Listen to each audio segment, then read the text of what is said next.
दर्शन किया होगा। श्री रामचंद्र दास जी परमहंस जी, दिगंबर अखाड़ा के श्री महंत, राम जन्मभूमि मुक्ति न्यास के अध्यक्ष भी रहे और बड़े प्रखर वक्ता थे। वो पहाड़ी बाबा महाराज को अपना बड़ा गुरु भाई मानते थे और 3 बार लौटकर साष्टांग प्रणाम करते थे। कहते थे एक ही जगह ऐसी है जहां परमहंस 3 बार साष्टांग वंदन करता है। तो महाराज जी के संबंध से हमारे ऊपर भी स्नेह रखते थे। तो जब महाराज जी के पास जाते तो कहते, नरसिंह भगवान प्रहलाद मिल गया।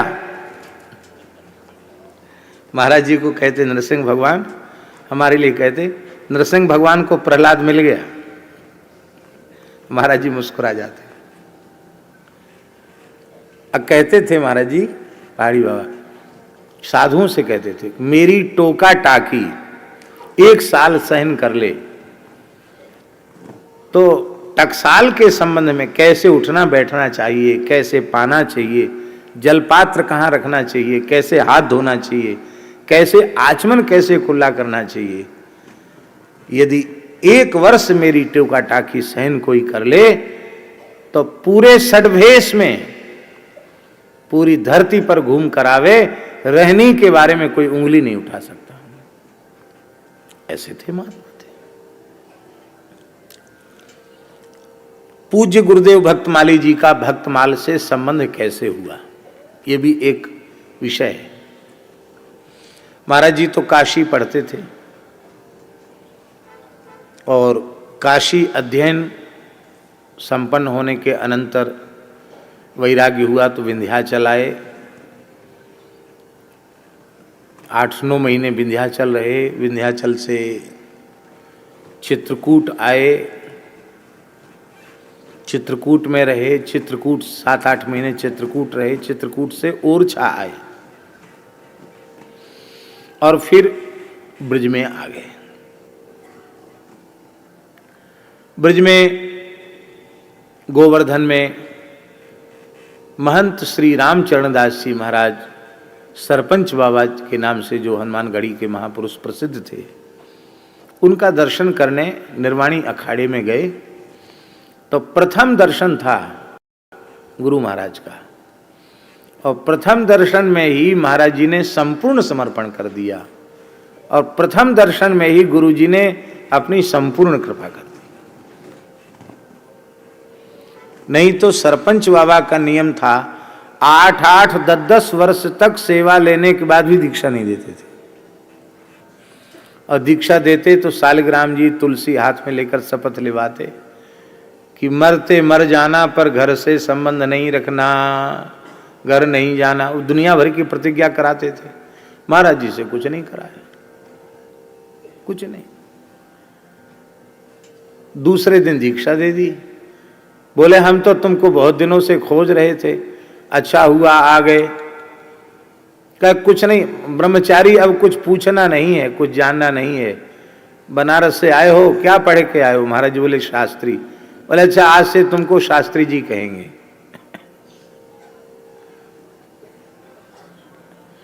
फिर हनुमानगढ़ी ले गए, हनुमान जी के पुजारी बना दिए। तो वहीं उन्होंने सर्वप्रथम अपने गुरुदेव को एक बहुत पुरानी मूल प्रति उससे भक्तमाल का पाठ करते हुए उन्होंने देखा। तो एक दिन महाराज जी ने देखा कि गुरुजी कुछ उदास हैं। बोले गुरुजी आप उदास क्यों हैं? बोले अरे शास्त्री कहा बतावें, हमारी पोथी बहुत पुरानी हो गई है, पन्ना फट गए हैं, कुछ अक्षर भी इधर उधर हो गए हैं, नई पुस्तक मिलती। उस समय पुस्तक उपलब्ध नहीं थी, नई पुस्तक मिलती नहीं है। तो महाराज जी ने कहा देखें क्या है? तो भक्तमाल मूल।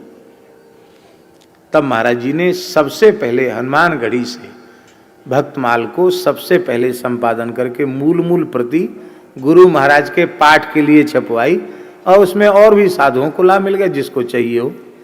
तो महाराज जी ने सबसे पहले भक्तमाल से संबंध वो जुड़ा। इसके बाद संवत 2001 में इस समय संवत 2081 चल रहा है। संवत 2001 में पूज्यपाद श्री प्रभुदत्त ब्रह्मचारी जी महाराज ने ब्रज 84 कोस की परिक्रमा यात्रा उठाई। 2001 की बात है, संवत 2001 की। तो महाराज जी को भी इच्छा हुई कि हम भी सम्मिलित हो जाएं। उस यात्रा में पूज्य पंडित श्री जगन्नाथ प्रसाद भक्तमाली जी भी थे और रोज भक्तमाल की कथा कहते थे। तो वहां से महाराज जी को भक्तमाल का संस्कार मिला। पंडित जी की कथा, माने आज 81 वर्ष पुरानी बात होगी, 80 वर्ष पुरानी बात होगी। उस समय महाराज जी को भक्तमाल का संस्कार पड़ा, तब रुचि उत्पन्न हुई। रुचि उत्पन्न हुई कथा सुन करके, तो रूपकला जी का जो टीका थी उसको देखा, तो बहुत अति संक्षिप्त टीका थी। बाद में फिर संतों के आग्रह से महाराज जी ने सबसे पहले टिप्पणी लिखी। तो उस टिप्पणी में महाराज जी ने ये बात स्पष्ट की है, बहुत बढ़िया बात है। अपने गुरु जी के संबंध में एक 2 छंद लिखे और एक श्लोक लिखा। कोमल सरल सुशील सिंधु सम अति गंभीरा, गुरु जी के स्वरूप का निर्वचन। कोमल सरल सुशील सिंधु सम अति गंभीरा, ब्रह्मचर्य व्रत धीर शुद्ध ज्यों सुरसरी नीरा। ब्रह्मचर्य व्रत धीर शुद्ध ज्यों सुरसरी नीरा। देखी दास अपराध दुखित पर कुपित न कबहीं, क्षमाशील शिवरूप मुदित मन भावत सबहीं। भूलि भटक आए शरण राखत अपनो मान, श्री राम चरण के दास श्री राम चरण रतिदान।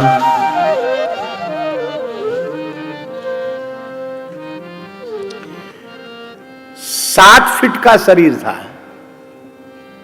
6.5 फीट नहीं, 7 फीट का, और 114 साल की उम्र में पधारे।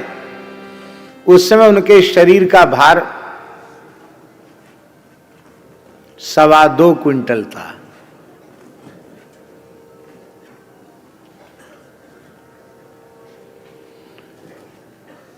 और इस आयु में 2 दिन में गिरिराज जी की परिक्रमा कर लेते थे। शरीर पर कहीं झुर्री नहीं थी। एक समय प्रसाद पाते थे और पंगत के समय ताजा गाय का आधा पाव घी नित्य लेते थे, और शाम को आधा से रबड़ी पाते थे, बस 12 मास। और 12 मास नीम की चटनी, नीम की पत्ती चाहे कैसी भी, नीम की चटनी 12 मास, ये उनका नियम था। महाराज जी के गुरु भाई अभी अयोध्या जी में हैं, वो भी लगभग 100 वर्ष के निकट पहुंच रहे हैं। श्री करुणाधान वाले महाराज जी, वो सेवा में थे, तो शाम को बैठ जाते और महाराज रबड़ी पाते, हनुमान जी को भोग लग के आती। तो ए बच्चा क्यों बैठा है? कि महाराज आप कहते हैं कि गुरुजनों के शीत प्रसाद की बड़ी महिमा है, तो अखाड़े वाली भाषा हम बोल नहीं सकते, वो भाषा बोल के कहते थे कि दाल भात खाने बैठते हैं तब प्रसाद का भाव नहीं जगता इसके, जब रबड़ी खाने बैठते हैं तभी प्रसाद लेने की भावना जागृत होती है। नजर डाल दिया, पचेगी नहीं हमको, थोड़ी मोड़ी नीचे 150 ग्राम रह जाती, वो दे देते। ऐसे महापुरुष थे। वस्त्र उतारकर कौपीन में बैठते तो उस अवस्था में शरीर ऐसा चमकता था कि सामने खड़े हुए व्यक्ति के शरीर का प्रतिबिंब उनके देह में पड़ता था। ऐसा चमकता हुआ शरीर था। बड़े अद्भुत महापुरुष थे। अब इससे आप समझ लीजिए कि मेला चल रहा है हनुमान जी का, हनुमानगढ़ी का, और बाबा गर्मी के कारण बाहर बैठ गए, तो हनुमान जी की भीड़ कम होगी, उनके दर्शन की भीड़ ज्यादा होगी। ओ दिव्य स्वरूप, इतनी मोटी श्री लगाते थे, ये स्वरूप है। बैठते तो 1.5-2 हाथ ऊपर हो जाते, इतने ऊंचे, इतना भारी शरीर था।